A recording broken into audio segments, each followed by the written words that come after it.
Hey everybody, welcome back to the channel. If you're new here, I'm Jim, and I'm doing some movie reviews for some of the past animated DC Universe movies. And while we kind of wait in limbo here for this year for some of the new stuff to come out, I watched Batman and Superman, Battle of the Super Sons.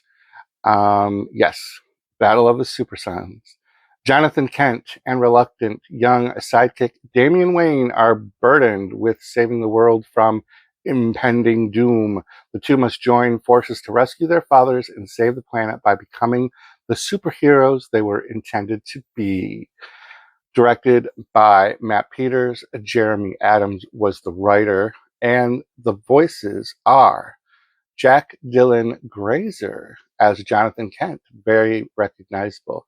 Jack Griffo, Damian Wayne, Laura Bailey, Lois Lane, Troy Baker, Batman, Darian DePaul, Lex Luthor, Tom Kinney, Green Arrow. So basically, SpongeBob was Green Arrow in this. Nolan North plays Jor-El, Wonder Girl, Myrna Valesco, and Travis Willingham, Superman.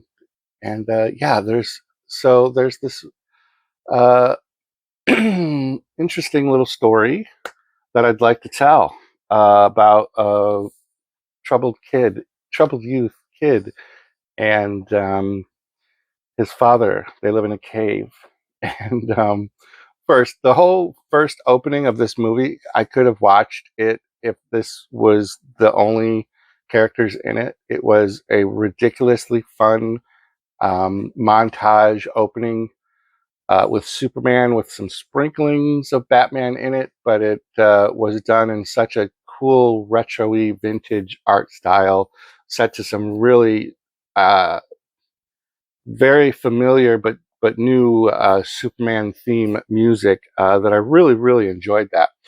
This movie is PG-13, so it does have some adult language in it.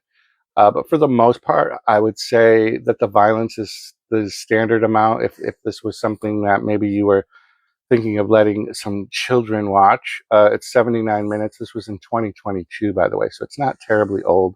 I do own it. I did watch it on Max, though. So yeah, there's a pretty extended opening sequence of just Superman and the dynamic between Superman and his son Jonathan. They montage through Superman's early days into his marriage, into the birth of Jonathan Kent, and then we kind of pick up where he's like 11 years old. Normal struggles of a kid with a reporter mom and a reporter dad, and dad's always away doing work, to Jonathan's frustration. So they build a little tension between the father-son dynamic. You can obviously see Clark Kent as a loving father, but also burdened with the responsibility of saving everybody all the time, everywhere, all at once. And since Jonathan is at this point of the film unaware of the Kryptonian heritage that he is about to find out he has, and that his dad is Superman, he thinks that just dad doesn't love him enough. And so we go from there. And then once Jonathan kind of has some stuff kick in and the secret is revealed, he's very excited that he's a future superhero in the making. And just to check on things, Superman and Superboy, nope, can't use that because that's taken, he said. So this is kind of in a weird continuity place. He doesn't really come up with a hero name. They go to the Batcave. He gets to meet Jonathan gets to meet Batman, and Batman is dealing with having his 11-year-old son Damian kind of acclimate to being in groups and having human interactions, and he's not very good at it. So we have like the tension between the two boys, and then the big storyline that doesn't get revealed in that little synopsis is that it's on the cover if you're really looking deep into it, but in the backgrounds behind Superman and Batman, you can see little star-shaped fish. So that can only mean the evil Starro. Um, and I remembered when I first watched this, I thought, why would they choose Starro as this major threat? But okay, it's fine. That is one part of the story I didn't really like, was how they tweaked Starro's origin story. They kind of gave him an origin story that was a little different, and then we have such an enormous time jump from where we see the origin of Starro to where Starro decides to take his revenge against the humankind.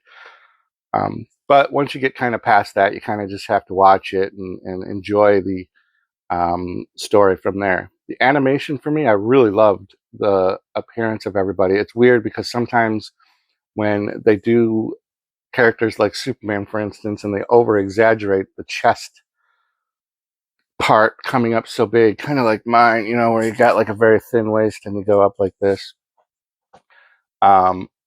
It can be a little overwhelming, but I like this style of animation. Colors were vibrant. The flow of the action was pretty good for me. There is a plenty of good actiony sequences, lots of good fighting. So Starro kind of like starts spreading little Starro spores and taking over.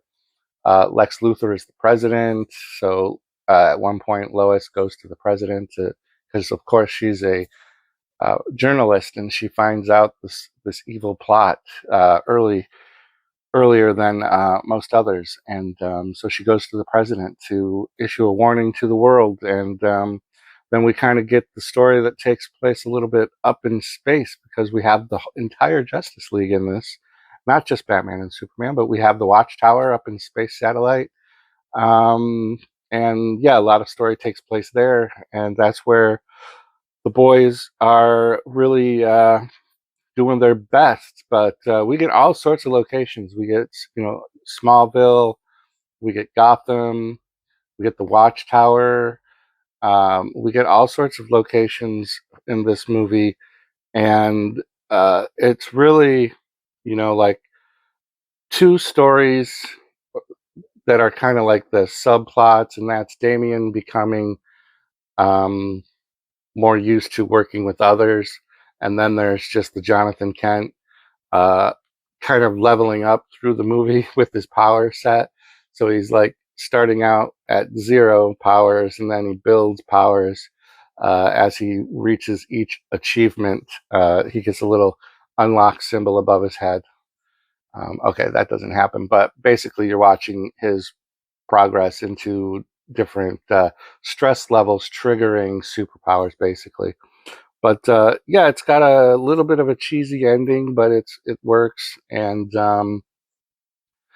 it's definitely worth a check for sure. And it's, like I said, 2022. It's only 79 minutes. Give it a look if you have Max, where I'm sure you can find it on Hulu, Vudu, You Do What You Do, any of that kind of stuff.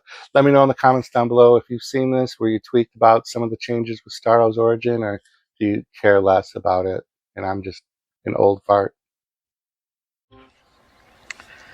Row 18, plot 20.